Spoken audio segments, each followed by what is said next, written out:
পিকনিকের আনন্দময় যাত্রা মুহূর্তেই পরিণত হয় বিষাদে। বাসে বিদ্যুতায়িত হয়ে নিহত হন ইসলামিক ইউনিভার্সিটি অফ টেকনোলজির ৩ শিক্ষার্থী। সহপাঠীদের আহাজারিতে ভারী পরিবেশ। সকাল ১১টার দিকে ময়মনসিংহ মেডিকেলে প্রথমে নিয়ে আসা হয় বিদ্যুতায়িত হয়ে দগ্ধ হওয়া মাহিন, নাইম ও সাকিব নামের ৩ শিক্ষার্থীকে। হাসপাতালে আসার পথে মৃত্যু হয় তাদের।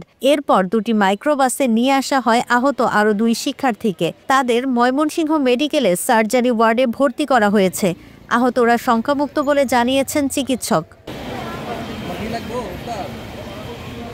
দুর্ঘটনার পর পিকনিক বাতিল করে বেশিরভাগ শিক্ষার্থীকে পাঠিয়ে দেয়া হয়েছে আইইউটির ক্যাম্পাসে। অনেক শিক্ষার্থী ও সহপাঠীরা এসেছেন হাসপাতালে। ৩টা বাস চলে যাওয়ার পর চতুর্থ বাসটা খুব সম্ভবত সেটা একটু বাঁকা করে যাচ্ছিল। পাশে ইলেকট্রিক লাইন ছিল। আমি ইলেকট্রিক লাইনটা দেখার সুযোগ পাইনি, যেহেতু বললাম যে আমি রাশের ভিতরে গিয়েছি। বাট ধারণা যে ওখান থেকে পুরো বাসটা ইলেকট্রিফাইড হয়ে যায়। ইলেকট্রিফাইড হয়েছে এখন বাসে আপনি জানেন যে কিছু ইনসুলেটিং সাবস্টেন্স থাকে। আমি যেটার উপর বসে আছি এটা কমপ্লিট লোহা, এটার উপর প্লাস্টিক থাকলে কিছু হতো না। হয়তো মেজরিটি বাসের সিটে বসা ছিল, এর জন্য এটা আমি সম্পূর্ণ অ্যাজাম্পশনের উপর বলছি।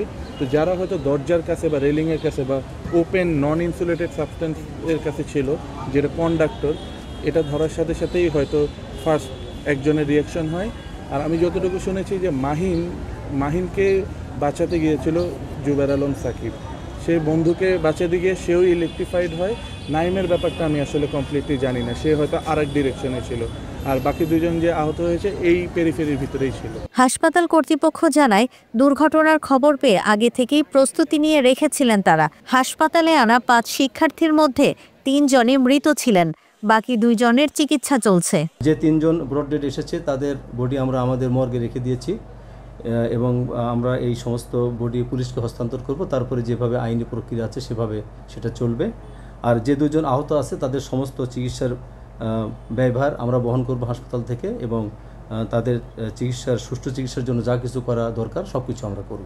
এ ঘটনায় কারো কোনো গাফিলতি রয়েছে কিনা বিষয়টি খতিয়ে দেখার কথা জানিয়েছেন ইসলামিক ইউনিভার্সিটি অফ টেকনোলজি বিশ্ববিদ্যালয়ের ভিসি। অত্যন্ত মর্মান্তিক দুর্ঘটনা। আপনি জানেন যে রাস্তায় বের হলে যদি এরকম হয়, এর দায়িত্বটা তাহলে কার? আপনারাই ভালো বোঝেন। আমি স্পেসিফিক্যালি কাউকে আমি বলবো না, বাট ডেফিনেটলি আমরা তো ছাত্ররা বাইরে যাবে এটাই স্বাভাবিক, পিকনিকে যাবে এটাই স্বাভাবিক। কিন্তু একটা ছেলে গাড়িতে বসে কিংবা গাড়িতে দাঁড়িয়েও যদি তার নিরাপদ না থাকে তখন কি করবেন? এটা তো ওই অ্যাক্সিডেন্ট না যে মুখোমুখি সংঘর্ষ, বাসটা পড়ে গিয়েছে, সেই ধরনের না। সেই গাড়িতেই আছে, ইলেকট্রিফাইড হয়ে মারা গেছে। তাহলে বুঝতেই পারছেন এখন এক্ষেত্রে দায় দায়িত্ব কাদের? তবে যারা দায় দায়িত্ব অবশ্যই তাদের আরও যেন এরকম প্রাণ না যায় ভবিষ্যতে, রাস্তাঘাট যেন ক্লিয়ার থাকে, ইলেকট্রিকের তার যেন যথেষ্ট উচ্চতায় থাকে এবং সেগুলো যেন লিকেজ না থাকে। তো এইগুলোতে ভূমিকা রাখতে হবে। ময়মনসিংহ থেকে মাহমুদুল হাসান মিলনের তথ্য ও ভিডিও নিয়ে রিপোর্ট risingBD.com।